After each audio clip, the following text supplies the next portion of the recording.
Well, as my beautiful wife said, welcome to Tekoa Church. My name is Austin. I'm the lead pastor here. And if you're new, we want to say welcome. I'd love to meet you. We're going to have some time actually after the message here. Service is a little bit different today, which is a lot of fun. It's going to be a little bit shorter. We're involving the kids. So as she said, encourage the kids, family to lean in today as well. We're going to even have some time of discussion after the message. And I want to encourage you, bring the kids into that. They often have such a good perspective. I learn from my two little ones all the time. And even as Jesus said to his disciples to not keep the kids away because they are valuable to God and they're valuable to our church as well. So welcome to Church in the Park. We're in a series about rest. We're in a series about Sabbath. And sometimes Sabbath is a every week thing, and I'm going to define that in a minute, but Sabbath is one day a week that we take to rest. But part of Sabbath, even in the Bible, is a seasonal thing. There were holidays, there were times of rest, there were years of rest even. And so I love as a church, even on like a holiday weekend like this, today gets to be kind of a rest day for especially some of our team. Instead of getting here at 6:30, we got to be here at 9, have a lazy kind of setup. We're going to have some food to celebrate together and just get to enjoy some time together in a different pace. And it's not that one is even better than the other, but getting to slow down and rest helps us even enjoy the weeks where there's a lot more that we're doing together. It helps us enjoy both. And Sabbath and rest is that. The rhythm of that in our lives helps us both enjoy the work, the 6 days of work, as well as the day of rest.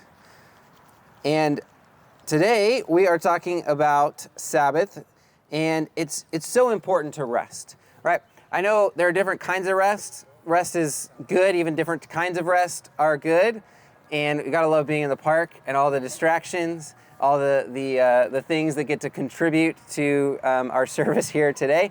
But as that wraps up, just extra long for 22 minutes after 10. I don't know how that time got picked to ring the bells. They're beautiful, but like 10 o'clock would make much more sense than 10:22, at least in my mind, but I didn't create them.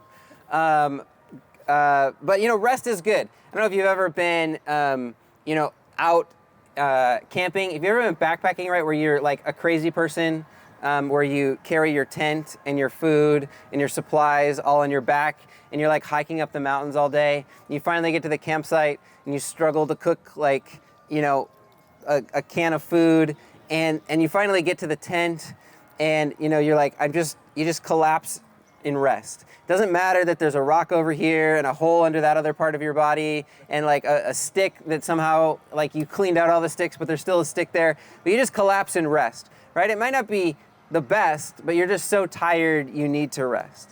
And the idea of Sabbath is it's not just collapsing in rest, but having a rhythm of it means that we get to rest well, that we get to enjoy the rest, and it helps us enjoy all of life. So my message is called Life is Found in the Sabbath.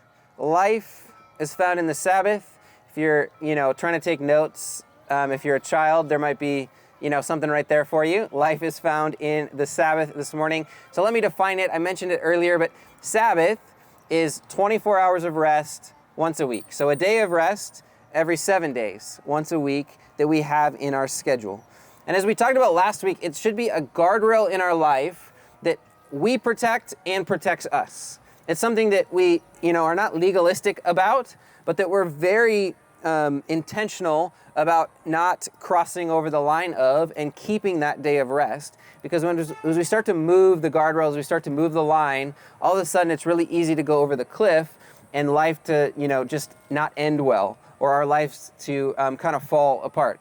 And so part of the idea of Sabbath is, and I've experienced this in my own life, when life is crazy in the other 6 days, and work is crazy, and family is crazy, and life seems like it's falling apart, when we keep that day of rest, and it might not even be oh, I love life right now, I'm just enjoying this day of rest, but the practice of that day helps keeping the other 6 days from kind of just exploding and life exploding and falling apart on us as we have that rhythm. And so it's just a healthy part of life.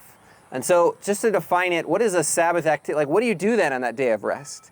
I'm going to actually we're going to practice some ideas of more intentional things, but really it's just whatever is rest, whatever is worship of God is what we do on that day. Is it rest? Is it worship? If you ask that question, can answer yes to it.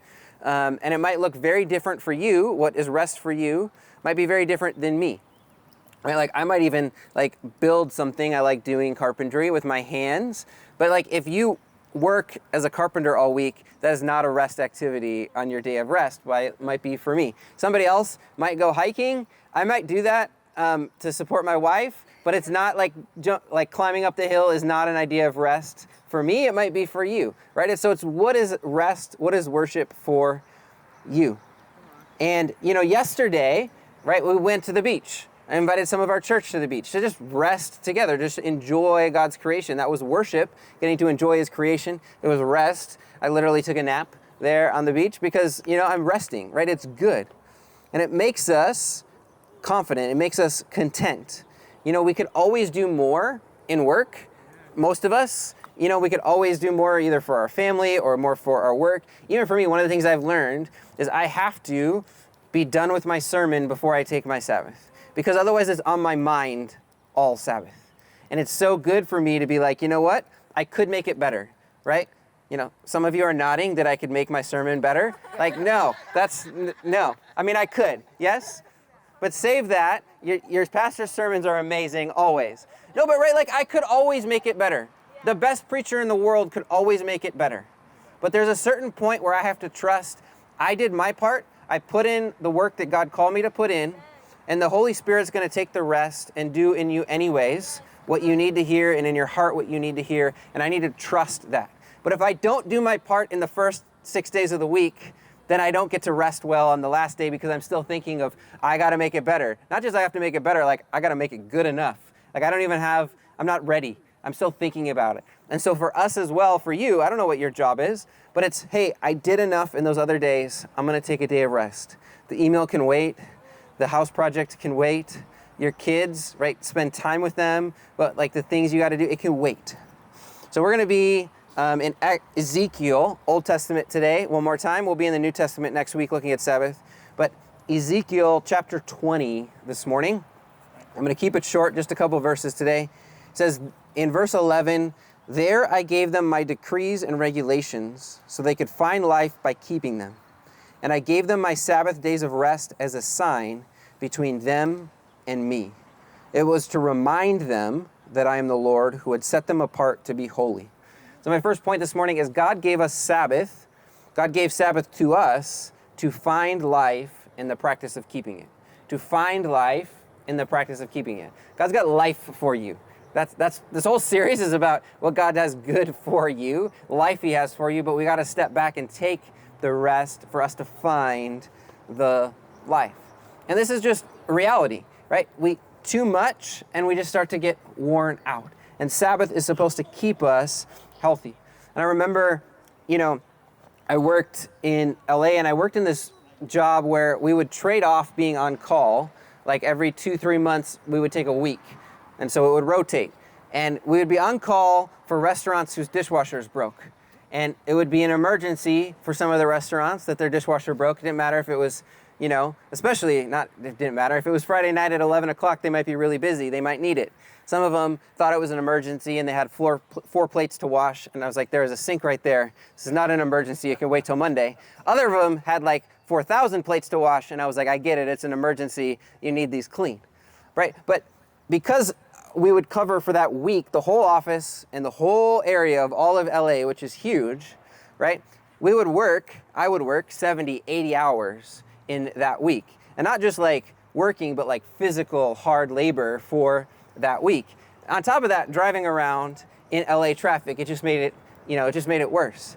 And I remember even getting to church on Sunday morning if I didn't have any calls pending, and I would get to church and the greeters would be like, "Welcome, good morning." And I would be like, "No, I'm here.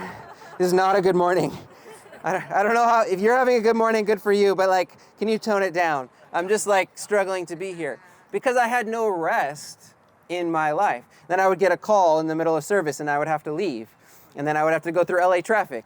And because I had worked 70, 80 hours and I was tired and I didn't rest, right? My responses to LA traffic were not the appropriate responses. My anger was not working itself out right as I got to the restaurant that I needed to get to because it's LA and there's traffic even on a Sunday morning, right? Don't go through life like that. There's life to be found in the Sabbath. And even that job, I was thinking about it. One of the interesting things was, obviously we didn't practice Sabbath, but once every 4 weeks, we had a rest day. And we had a day where we just would like wash our vehicles, might do a little bit of training, we would hang out a little bit, but like the work didn't get done on that day. And I was thinking about it as I was preparing this message. I think that's the only way any of us employees survived in that job, because we had that day of rest that was kind of built into even our crazy work schedules. So the first point is there's life found in the Sabbath. The second one is God gave Sabbath as a day of rest to be a sign between him and us. He gave it to be a sign between him and us. And so we talked about last week that it's holy. That means that it's set apart as God is holy and he is set apart. And it reminds us, this day that's a sign, it reminds us of God. It's supposed to remind us of him. It reminds us as well to live like Christ and help us live like Christ. The day in practice reminds us of who we are and who God is. And that's the sign. A sign that to us to remind us, remind our souls, remind our minds that God is the most important thing in our lives. Right? Because, the work is waiting. Maybe the email is waiting. The project is waiting. The shopping list is waiting if we didn't get it done in time. Right? And because of that, it tells us, God is more important than any of those things in our life. He's more important than the job. He's more important than the finances. He's more important than Facebook or Instagram or whatever it is that holds sway in our lives that we're tempted to think about, that we're tempted to do. I want to encourage some of us even this morning, if you're having trouble not sinning, if you're having trouble following God, if you're having trouble living the way you want, if you're honestly struggling in any way, if you're not taking a Sabbath, that's probably the first thing you need to do, and is going to be a key to changing what you want to change in your life. Because God gave us that day. He wants to meet us on that day. And when we do it, it helps the rest of what we need in our life. On the flip side, if life is good right now for you, awesome.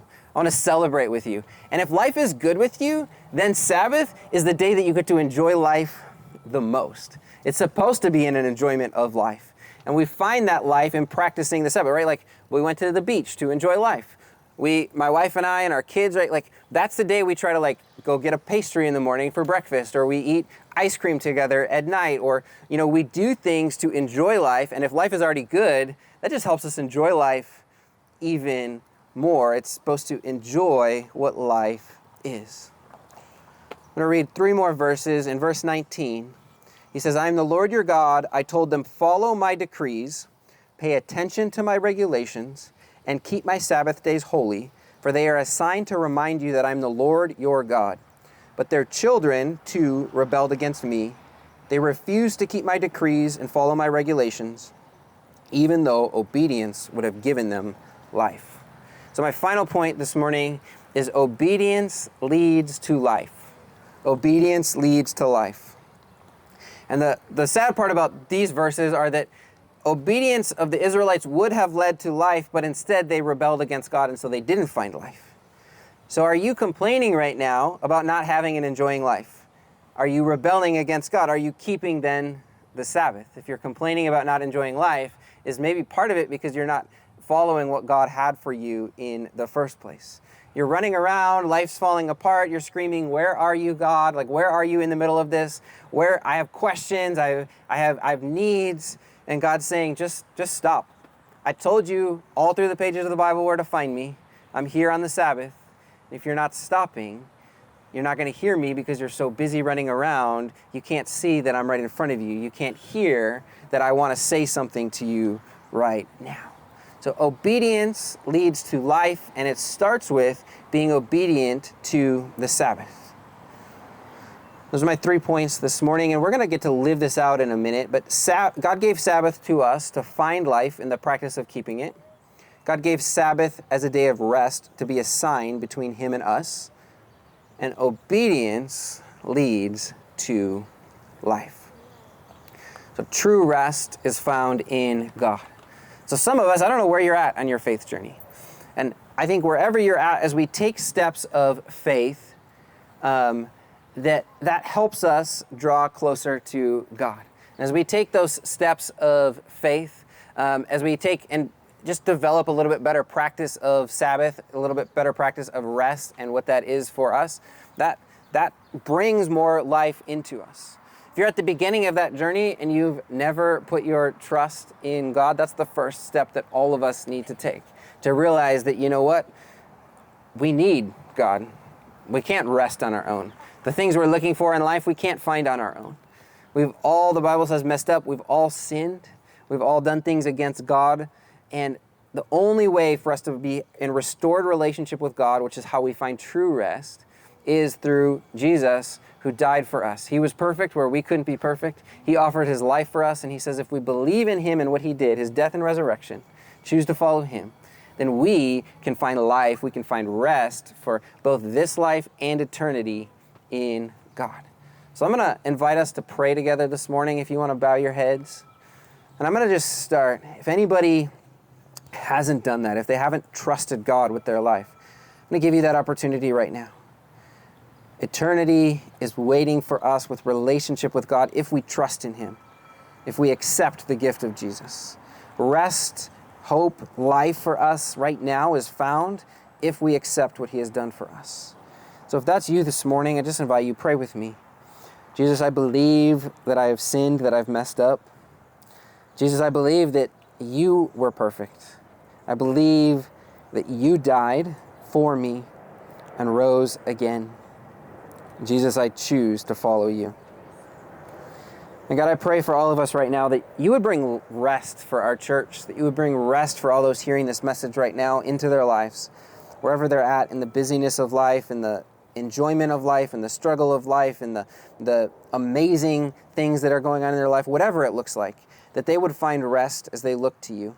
Even as they maybe struggle to do that, God, I pray that you would give them strength to do it. I pray that you would give them just the trust, the faith to trust in you and not something else that they can see right in front of them. God, help us do that. Help us put our trust in you alone and you above all else, God. Amen.